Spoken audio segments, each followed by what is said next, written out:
ॐ सोमनाथाय नमः। ॐ मल्लिकार्जुनाय नमः। ॐ महाकालेश्वराय नमः। ॐ ओंकारेश्वराय नमः। ॐ वैद्यनाथाय नमः। ॐ भीमशंकराय नमः। ॐ रामेश्वराय नमः। ॐ नागेश्वराय नमः।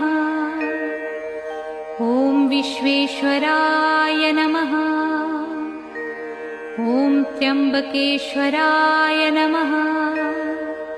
ॐ केदारेश्वराय नमः। ॐ भुस्मेश्वराय नमः।